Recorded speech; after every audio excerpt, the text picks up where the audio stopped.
I'll start this news with a real life example. Neha starts most of her mornings by checking her mutual fund app.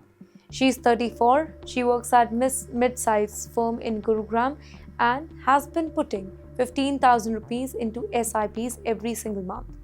Now for the third month in a row, her screen is red. It is not a crash, but it is enough to make her wonder whether she has made a bad call or not. Well, she has not.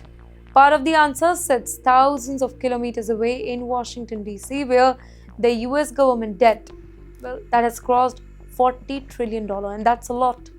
That number may sound distant, but it has a way of traveling here in India.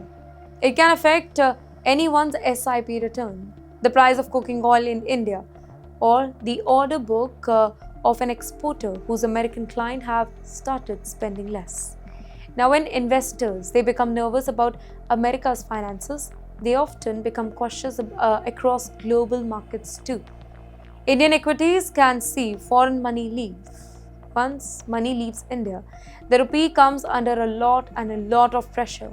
A weaker rupee makes dollar-priced export more expensive for them. Particularly here we are talking about crude oil and fertilizers.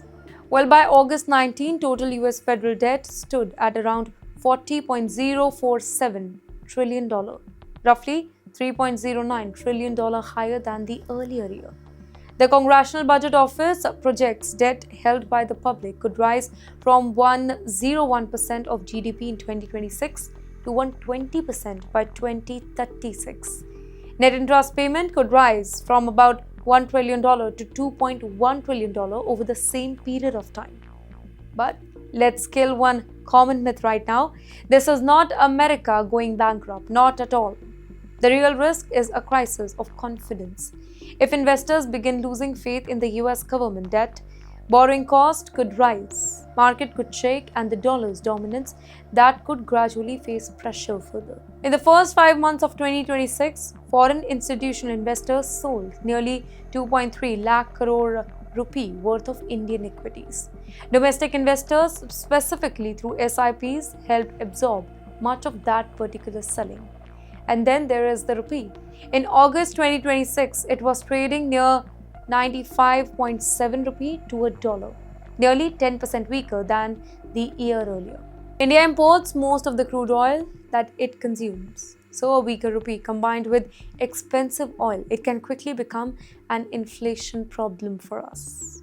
And then there is another connection here. More than half of India's software services export, it go to the United States. Well, if American companies become cautious, technology budgets that can be delayed, projects can slow, and hiring can suffer in Bengaluru and even in Gurugram.